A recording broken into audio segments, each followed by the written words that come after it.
hay que formarlo. Tal vez sí haya.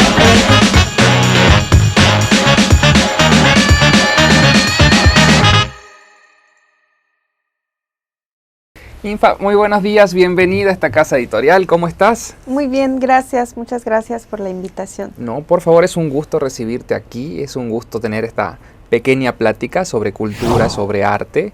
Para los que no te conocen, cuéntanos un poquito de tu vida, de tu trayectoria, a qué te dedicas.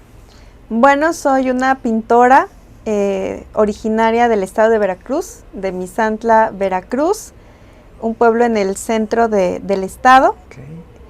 Y resido desde hace 13 años aquí en Tuxtla Gutiérrez, donde desarrollo mi práctica profesional como pintora, a la par de mi carrera académica como docente y actualmente coordinadora de la licenciatura en Artes Visuales de la Unicash. Ok, muchísima información me acabas de dar, así que vamos a ir por parte.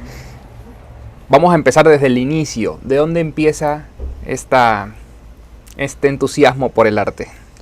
Pues de la infancia, claramente tengo en mi memoria, tengo muy grabado cuál es el primer museo que conocí o cuando vi una pintura en una revista, ¿no? Okay. Cuando vi arte en vivo por primera vez, creo que ese gusto fue como sembrado de manera como natural y quedó ahí. Natural, sí.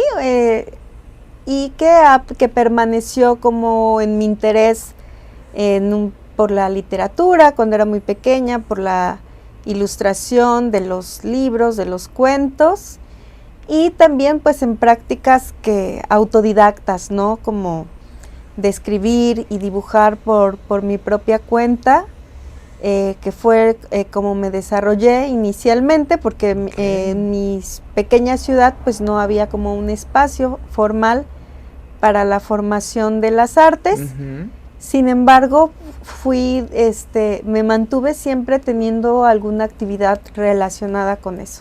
Ok, ahí acabas de tocar un punto, vamos a ir hablando de diferentes temas, ¿no? Pero acabas de tocar un punto que pasa mucho también en Chiapas. Los lugares pequeños difícilmente tengan centros culturales.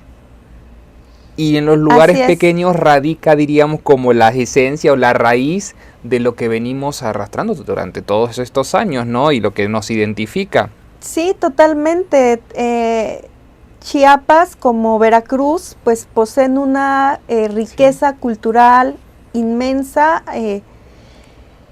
que está en todos los rincones de su geografía, con todos los contrastes y variaciones que puedan tener. Sin embargo, la cultura, la política cultural del estado está centralizada, ¿no? Exactamente. A las grandes ciudades, a las capitales, y no todos tenemos acceso a ese consumo, Uh-huh. Incluso el grueso de la población que produce arte, ¿no? Que eso es algo muy paradójico, no tener acceso a toda la formación. Exactamente, justamente lo platicamos la vez pasada, bueno, con gente que estuvo también aquí, con emprendedoras como tú que estuvieron aquí, y comentábamos ese punto. Yo les decía que por ahí en Sudamérica, pues, la particularidad que existe es que en los pueblos muy pequeños hay centros culturales. Como está el centro de salud, está el centro cultural, sí, donde tú vas a bailar lo que se baila en el pueblo, o vas a ensayar, o haces teatro, o vas a leer poesía, aunque sean muy pequeños. Estoy hablando de pueblos de 10.000, 12.000, 15.000 habitantes. Eso hace que haya como puertas más cercanas y no tengas que desplazarte a la capital, porque si te tienes que desplazar a la capital, mucha gente no puede. Y si te gusta, dices, o existe, muchas veces aquí escuchas, dicen, no vas a vivir del arte. Sí, se podría, pero el tema es que para formarte te tienes que mudar o te tienes que trasladar, entonces eso se hace un poquito más complicado, porque tocábamos el punto de cuánto se exhibe. Entonces se exhibe mucho cuando hay ciertas obras o cuando hay ciertos eventos, pero son generalmente focalizados. Sí. No es que tú digas, es como, yo le practicaba el otro día a una persona y le decía, mira, es como si tú digas, bueno, todos los fines de semana hay fútbol, ok, todos los fines de semana hay arte, hay exposiciones, hay música en tal lugar, en otro lugar, eso se va haciendo una cotidianidad. La oferta es limitada cuando la producción es amplia. Interesante punto. A ver. Entonces, porque me parece que actualmente padecemos una burocratización de la cultura que impacta en que la mayor parte de los recursos va hacia esta estructura que está centralizada en las ciudades y que llega poco a los productores de arte popular, a los artesanos, a los agentes culturales, a los artistas. Muchas veces están esos espacios, se nos invita a participar y vemos que como artistas nos dejan gran parte de la responsabilidad que va más allá de producir, ¿no? Como de participar en el montaje, de transportar nuestra obra, lo cual no debería ser así, no tendríamos que preocuparnos. Como que no hay una logística que acompañe todo ese proceso. Exactamente, cuando mucho del presupuesto sí está destinado a estas instituciones que se vuelven pues fuente de empleo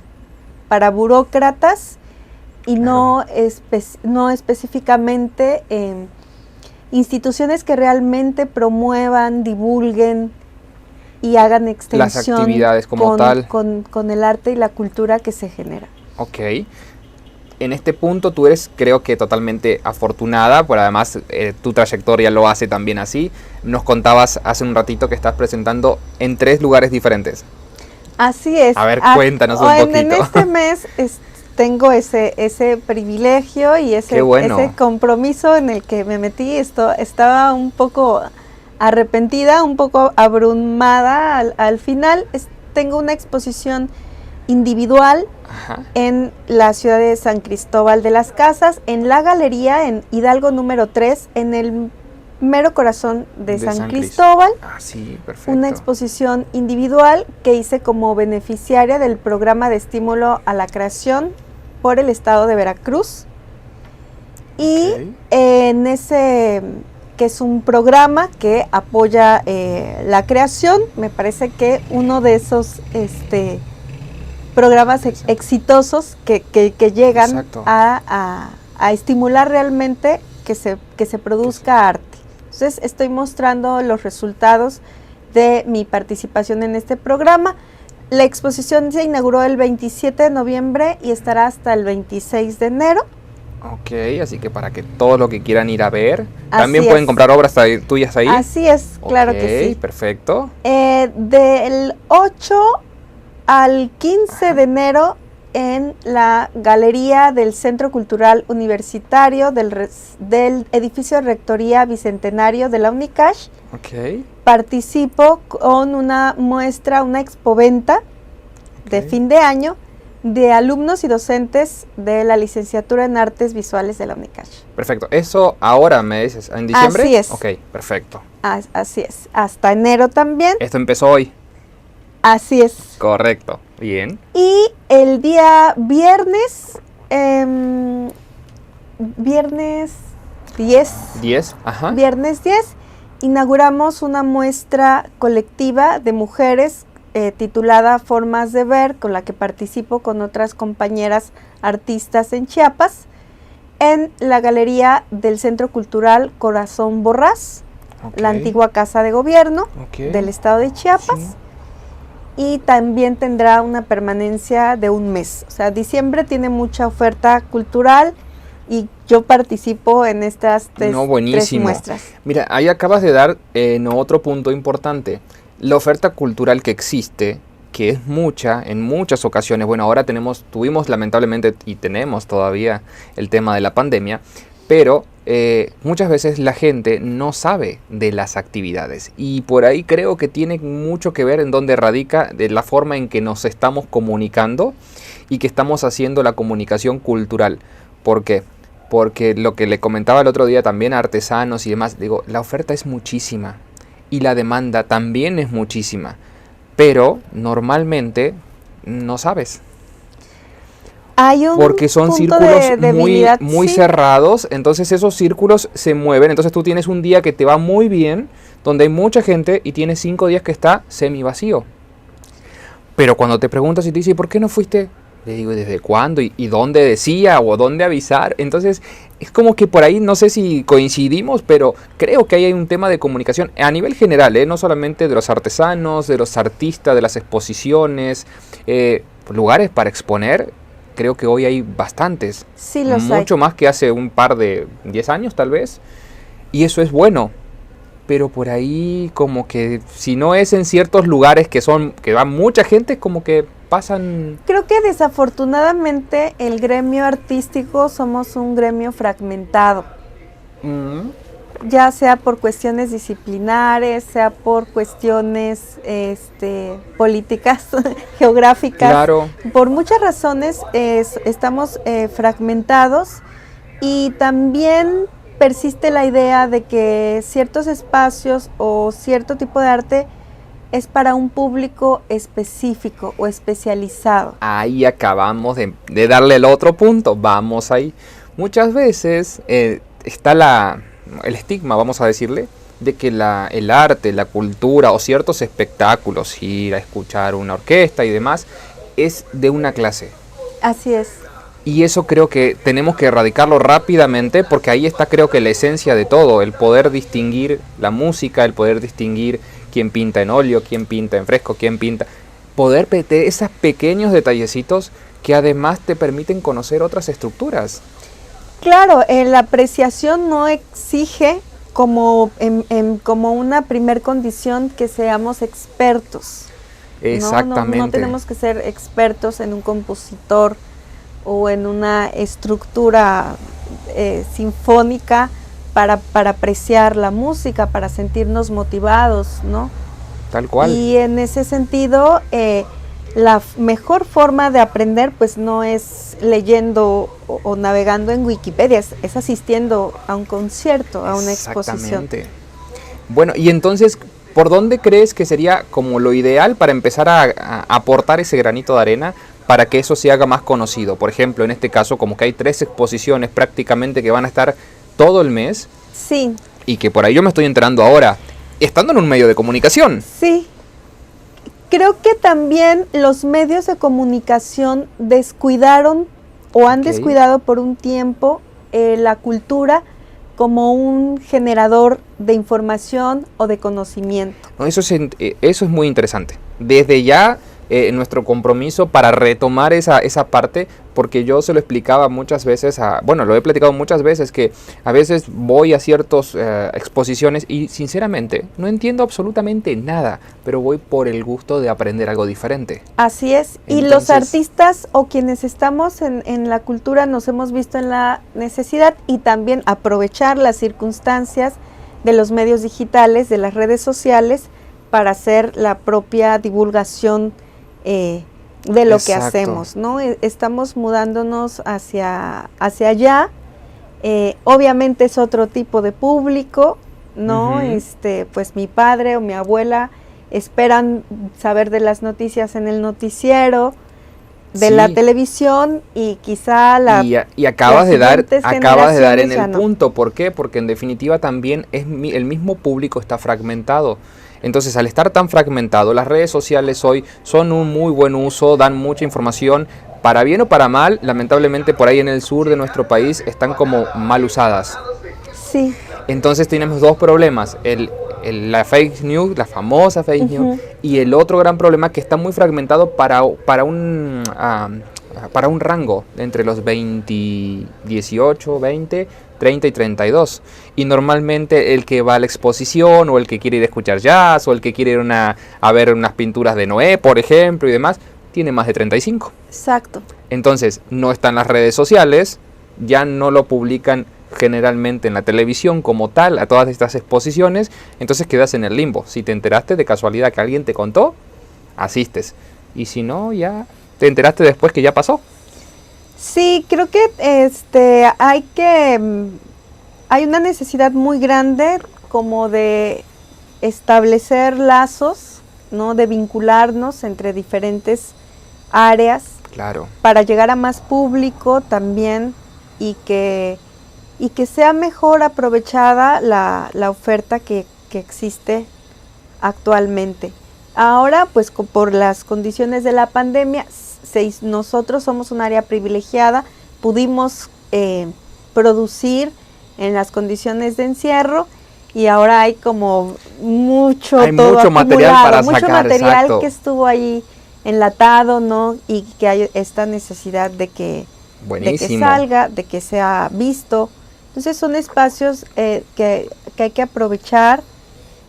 También se tiene entendido que la recreación está solamente vinculada al espectáculo, o ahora con la temática navideña, pues a estos parques temáticos o decorados, y no se conocen como todos los espacios, ¿no? Este espacio del Centro Cultural Corazón Borrás, que está en la colonia El Mirador, es la antigua casa de los gobernadores del estado de Chiapas, que hace 3 años fue adaptada como centro cultural, ¿no? Entonces es un espacio muy grande que quizás no había sido aprovechado porque recientemente de su apertura vino el confinamiento, pero que es un lugar espléndido, que funciona, que tiene una concha acústica, donde era anteriormente una piscina, por ejemplo, y pues algunos otros están en reconstrucción. Todavía tenemos, digamos, las secuelas del sismo del 2017, los exconventos, los templos, todavía están pasando una fase de reconstrucción, de rehabilitación, pero la cultura tiene que moverse a todos los espacios, al espacio público, a los talleres en las colonias, a los mercados. Justamente ese es el punto. Mira, el talleres en las colonias y demás, porque pasa en una capital, pasa lo mismo que cuando tú lo ves a nivel estatal o a nivel nacional. Las colonias quedan aisladas, entonces dicen, no, si tengo que ir hasta el otro lado de la ciudad, y tú dices, bueno, imposible. Es que la dinámica siempre va a ser así porque es muy complicado, y más por los tiempos, y más ahora por lo de pandemia, como dices tú. Entonces es como que ir encontrándole como la vuelta.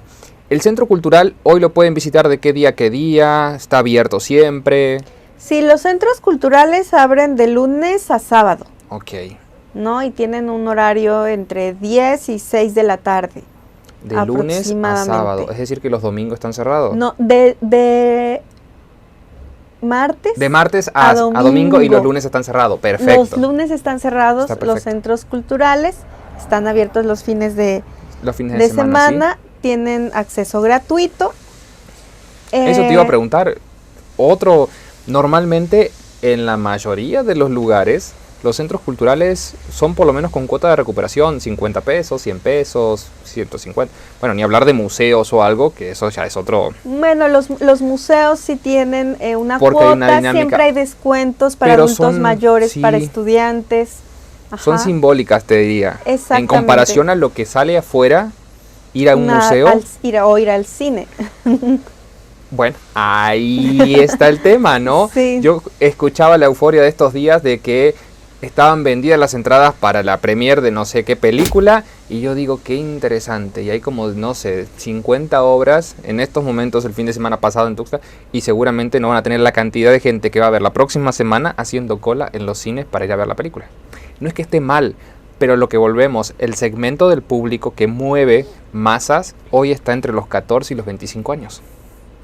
Sí, y a merced pues del bombardeo mediático que tiene una línea, ¿no? Y de ideales aspiracionales pues que tienen que ver con el país vecino del norte y con todo lo que se genera allá, ¿no? Sí, no, además el ser humano por naturaleza es consumista de... Sí, no estamos mirando como la producción, no conocemos como la producción cercana y otras, y pues estamos educados con esas narrativas de Hollywood, ¿no?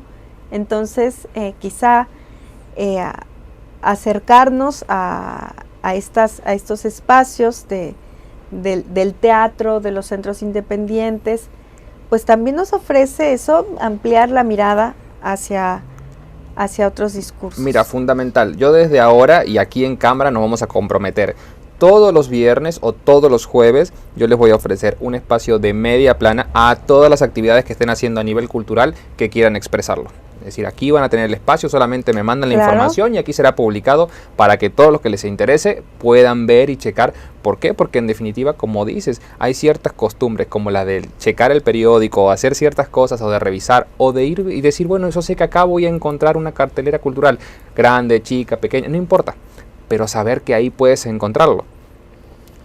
Lo tienes abierto totalmente, Gracias. así que la invitación ya está. Muchas gracias. Cuéntanos tus redes sociales, cuéntanos tus contactos. Bueno, en Facebook estoy como Ninfa Torres Pintora. Ahí está mi página de artista, exclusivamente para la divulgación de mi obra o de estos eventos como los que estoy participando. Ninfa Torres Lagunes en Instagram y en TikTok también. Ninfa Torres Lagunes, ahí compartimos algunos procesos, sobre todo procesos de la creación de obra. Ok, bueno, ahora vamos a ir a la parte más tuya. Cuéntame qué significa, y a ver si se puede expresar, ser emprendedora, mujer y foránea en el estado de Chiapas. Es complicado, ambas, bueno, empezaríamos con ser mujer. Es difícil en cualquier punto del planeta, que es difícil en cuanto a la brecha laboral. Hay una brecha en el arte también, en el espacio que tenemos las mujeres en los museos, en la galería, es todavía muy por debajo de lo que se exhibe o de lo que se consume de nuestros colegas varones. Hay una brecha en acceso a la educación bastante significativa todavía en un contexto como en Chiapas. Las mujeres tienen un acceso mucho inferior a, sobre todo en las artes, al de los varones, cuando son las principales productoras del arte popular que se realiza, ¿no? Y en relación al arte, cargamos con ese estigma: no se vive del arte, el arte es sexo, drogas y rock and roll, no vayas por ahí. Sí. O las niñas buenas, las niñas decentes no existen no estudian arte. Todavía hay mucho estigma en ese sentido. Sí. Y creo que quienes lo hacen, las mujeres, las estudiantes que yo veo que lo están haciendo un esfuerzo mayor, porque lejos de tener como todas las condiciones económicas, sociales para hacerlo, luchan incluso con su contexto más cercano para tener ya no el apoyo económico, el permiso de, ¿no? Cosa que los varones no piden permiso para hacer las actividades que hacen. En ese sentido es complicado. Yo he tenido el privilegio de que fui apoyada, que fui incentivada desde mi infancia para consumir arte, para estudiar arte, ¿no? Tuve siempre el respaldo económico, el apoyo moral de mi familia para que yo lo hiciera, y la verdad es que me tardé en enterarme que no era la realidad de la mayoría de las mujeres. Exactamente. En el contexto urbano, y ya no decir en el contexto de las zonas marginadas, ¿no? Como los pueblos originarios, donde hay condiciones para la creatividad, donde hay una sensibilidad especial para vivir el color, y donde todavía está muchísimo más marcada esta diferencia que tú mencionas. Exactamente, está muy agudizada la desigualdad, ¿no? Sí. Y bueno, ser foránea creo que tiene que ver quizá algunos prejuicios por la dura historia del estado de Chiapas de colonización, que hace, por obvias razones, sí, que al principio sea un poquito más difícil que lo normal, que se mire quizá con cierta con cierta desconfianza. El sureste tenemos muchísimas cosas en común. Yo me sentí en casa desde el primer día que estoy en Chiapas, me sentí muy cobijada, muy arropada. Y yo vine yo acepté estar aquí sin conocer a nadie. Sin conocer Chiapas, porque yo conocía a muchos chiapanecos en Veracruz. Y eran mis amigos y tenía como esa cercanía, esa confianza, ¿no? O sea, no conocía el lugar, pero sí conocía a la gente. Y eso me dio toda la confianza del mundo, ¿no? Claro, Uh-huh. Sí. Quizá en la cuestión laboral sí puede hacer un poco de ruido ya el no ser nacido, ¿no? Y yo creo que tiene que ver un poquito con eso que tú dices, ¿no? Con esa sensación de que al principio cuesta, pero ya después es como parte de... Claro, porque si tú ves quienes ocupan cargos importantes o puestos en la política, incluso pues hay muchos que no han pisado, no han crecido, no se han formado, ¿no? Que tiene que ver con los orígenes familiares, quizá como con los apellidos de la política regional, pero que no hay son puestos que en muchos de los casos están ocupados por personas que no han vivido Chiapas. Claro. ¿No? Y en ese sentido entiendo perfectamente lógico que haya ahí una atención especial. Exactamente, de dónde eres, de dónde exactamente, vienes. de dónde vienes. Bueno, ¿y cuál es tu idea en un corto o largo plazo una vez que vamos a suponer que vamos saliendo de pandemia, ¿no? En estos momentos estás con 3 exposiciones. Tu idea es seguir ejerciendo, seguir haciendo tu profesión como maestra, que eso es otra cosa importante. Yo te preguntaba recién si te habías formado como maestra y tú me dices que eres profesional. Y eso también va marcando un icono en todas las licenciaturas que se puedan dar. Uh-huh. Yo estoy de acuerdo con que tiene que ser mixto el sistema de profesionales y maestros, no solamente de maestros y no solamente de profesionales. ¿Por qué? Porque como que vas como mechando un poquito de todo y te van dando las herramientas totalmente pedagógicas desde una perspectiva y las otras de la realidad. Porque muchas veces pasa que hay muchísimos maestros que te están enseñando algo que después cuando tú empiezas la profesión tú dices, ajá, ¿y esto cuándo me lo comentaron? Sí, no se puede aprender hasta en la práctica, ¿no? Hasta que y estás eso ahí es algo que ya en los últimos 10 real. años, por ejemplo en Sudamérica o en Centroamérica se ha hecho mucho, como que las universidades, las escuelas tengan ese mix de maestros y de profesionales, ya no solamente de maestros. Incluso también se ha repercutido bastante. Chile, Uruguay, Colombia tienen muchos profesionales dentro del ámbito secundario, digamos dentro de la prepa, como aquí. ¿Por qué? Porque los nutre de la posibilidad de que como en la experiencia decides qué carrera tomar, porque si no con un test sí se puede, pero... En México estamos en desventaja en el sentido que la educación artística aparece hasta el nivel profesional. Ese es otro tema.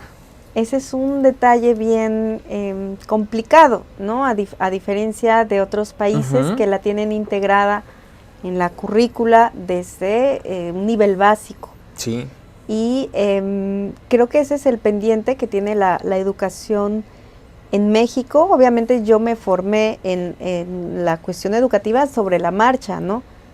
Me fui habilitando como docente ya en la práctica y sin embargo es un problema que tenemos también en este nivel, pues que recibimos estudiantes que tienen un interés en las artes o vocación o habilidades, sin embargo no cuentan con una formación previa. No tienen la formación previa y muchas veces, yo se lo platicaba muchas veces, yo le comentaba aquí por ejemplo que en la primaria, desde la primaria, en Sudamérica tú tienes sí o sí, en tu currículum tienes varias actividades, una que es arte plástica, las otras que es pintura y ya después algunas que son opcionales, música, 2 deporte, después puedes elegir música o puedes elegir teatro, pero sí o sí tienes 4 o 5 actividades como parte de, ya si después salen o no salen artistas o no, ese es otro boleto, pero está la opción, y está la opción también del deporte, porque en definitiva vuelves a lo mismo. Es tener la opción. Que el es contar con deporte, exacto, que el deporte y el arte sean como parte final, empieza todo esto y después es lo final, es como que el mundo va evolucionando al revés. Esto vendría a ser como lo que va primero y después todos los demás, porque si no tenemos después una sociedad totalmente obesa, como nos pasa. Sí. Por el no saber cómo comer, por el no saber los tiempos, bueno, pequeños detalles que son alimenticios que cuando se te hacen costumbre, se te hacen un problema enorme. Sí, las artes pueden ser una estrategia, no puede ser parte de estrategias de formación para otras áreas disciplinares que se está desaprovechando. Bueno, y aquí ¿cómo hacemos para empezar a sumar ese granito de arena? ¿Cómo hacemos para que sea más expresivo? ¿Cómo lo sientes tú con la juventud que trabajas hoy en día? Veo muchos que están involucrados, por ejemplo, egresados en la formación en sus núcleos de origen, ¿no? Okay. Que regresan con los talleres que quizá no impactan como en indicadores estrictamente como de empresa o de inserción laboral, pero que sí tienen un desarrollo, que tienen un desarrollo en su comunidad y un mérito social que vemos de vuelta, ¿no? Porque, por ejemplo, en la universidad vemos de ciertos lugares como siempre nos están alimentando, ¿no? Claro. Ciertos con aspirantes, porque ahí ahí en esa comunidad, en ese sitio que puede ser muy alejado de la capital tuxtleca, volvió un egresado a hacer una labor en su sitio. Claro. Y que viene de vuelta, ¿no? Como una olita que se nos devuelve, ¿no? Con aspirantes que ya vienen formados, que ya tienen otro panorama. Y actualmente, por ejemplo, a raíz justamente de la pandemia, hay una demanda en talleres, en proyectos que tengan un enfoque colaborativo o comunitario, como tiene que ver con la intervención del espacio público, con la apropiación del espacio público, claro, desde las artes y la dinamización de la cultura más allá de esos espacios institucionales oficiales que no han sabido atraer a todos los públicos o que son de difícil acceso, como mencionábamos anteriormente, para una madre de familia que transporte 4 pequeños desde su colonia al centro para una función, aunque sea gratuita, ya no tiene acceso. Sí, tal cual. Entonces hay una necesidad allí en ese ámbito. Creo que en cuanto a que no hay condiciones laborales formales estrictamente para los egresados en artes, en toda su totalidad, sí hay algunos sectores que han sabido desarrollar como estos nichos de acción desde la autogestión, ¿no? Desde la labor que hacen con las comunidades, con talleres, abriendo espacios independientes, involucrando a la sociedad o a las infancias, sin que sea un proyecto gubernamental estrictamente. Sí hay un trabajo allí que es informal, que quizá no está registrado de manera formal y que actualmente con los programas de la nueva Secretaría de Cultura empiezan a hacer como guiños a esos formatos, ¿no? Hay como un interés en hacer estos planteamientos, pero pues son acercamientos primarios que todavía pues no se les ve resultado, ¿no? Sí, no, y además yo creo que lo hemos platicado en varias ocasiones, eso pasa mucho en Centroamérica, pasa mucho en Sudamérica, el que cada 6 años o cada 4 años cambien totalmente, radicalmente el esquema. Puede ser que tú puedas cambiar la política, no sé, ambiental, tal vez, pero cultural tiene que ser como un seguimiento, porque si no es como que tú le vas cambiando. Yo muchas veces pongo el ejemplo de que a un niño tú cada 6 años no le cambias el nombre. Entonces Sí. pasa lo mismo con las actividades que se hacen de fondo, y las actividades de fondo tienen que ver con eso, ¿no? Con el tema de los lugares culturales o con el lema de un lugar. ¿Para qué? Para que eso se vaya identificando a través del tiempo. Si fue feo, si fue lindo, el nombre que le pusieron en aquel momento, bueno, eso ya el tiempo lo dirá, pero le vas dando una trascendencia y vas haciendo que ese nombre quede. Si no es como... O que no se haga profundidad, ¿no? Yo miro con buenos ojos como el planteamiento que se ve actualmente Claro. desde el Estado, con la reivindicación de ciertos grupos o de ciertos sectores, como pueblos originarios o claro. mujeres, migración y todos estos como ejes de para la aplicación como de estos proyectos.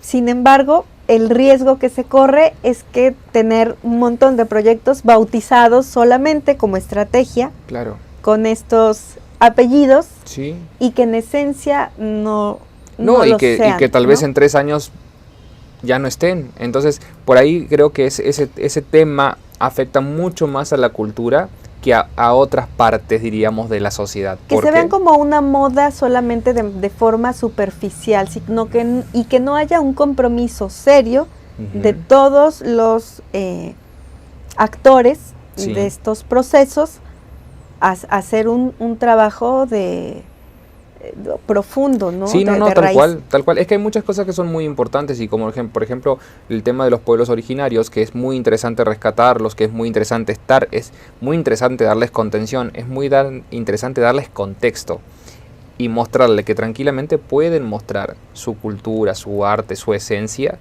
sin perder su identidad. Bueno, las identidades, que desde el centro, desde el Estado, hay esta tendencia a homogenizarles, ¿no? Claro. Cuando la riqueza y la variedad de identidades, Sí. pues puede Sí, derivar también es que el en... tema, exactamente como tú dices, y además la globalización que existe hoy en día tiende a eso. Entonces, si no está muy clara, o si no está, como dirían en el pueblo, muy arraigada esa raíz, y bueno, va a venir un viento y va a tumbar el árbol. Puede ser nociva, ¿no? La inserción ahí de la mano. Exactamente, de la cuando mano realmente hoy como está la situación, creo que todos necesitamos globalizarnos, porque todos necesitamos tener diferentes herramientas, y por sobre todo ir cambiando la concepción, que tú me sabrás decir mejor que yo, qué tan fácil es ser emprendedora y ser constante y estar y depender solamente de eso, porque llega un momento en que tú dices, ay no, mejor me voy a trabajar a un lugar segurito, tranquilón y ya. Y dices, no. Creo que cuando me saltan estos comentarios de que de arte no, o en esta área no hay trabajo, tristemente una de las respuestas que yo suelo decir, todas las áreas están sufriendo, todas las Sí. áreas, médicos, contador, o sea, Sí, hay una crisis para todas y para Exacto. todos. No, no hay una... No hay un sector focalizado, actual, es generalizado. Quizá porque la crisis es generalizada, ¿no?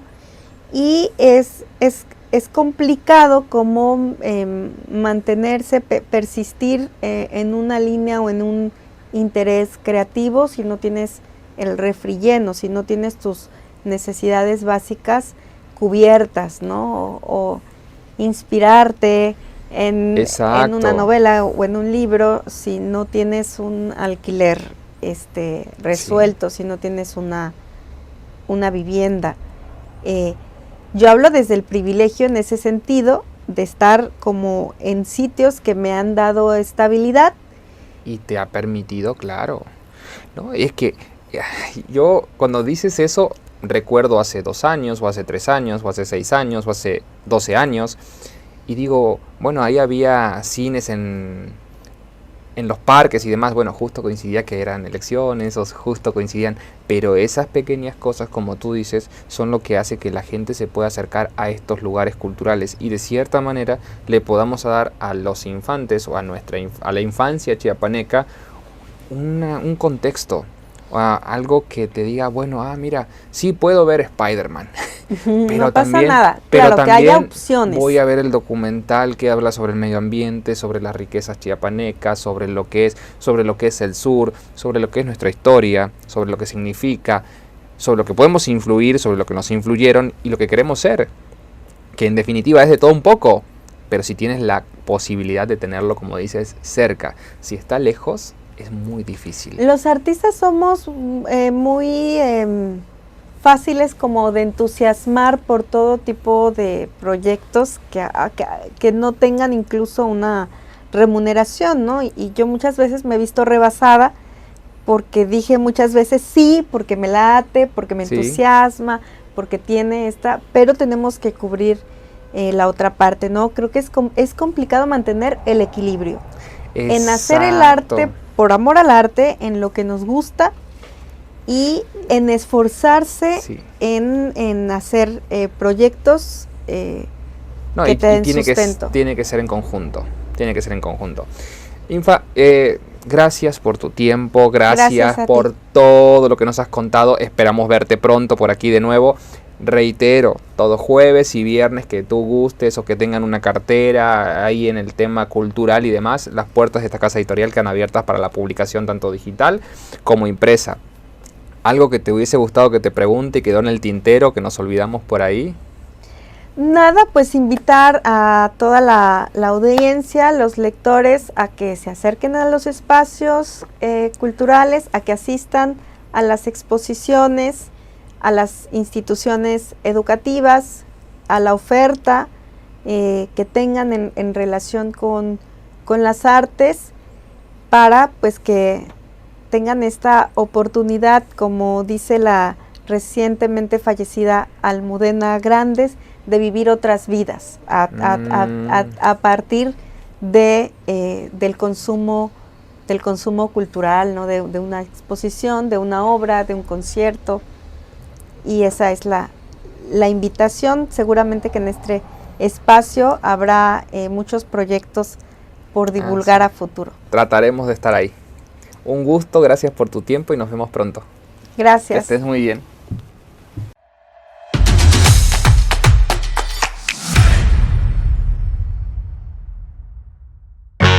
Como aliviada.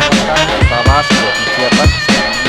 Yo agradezco a Dios que el negocio, ahí yo le llamo la prueba de fuego.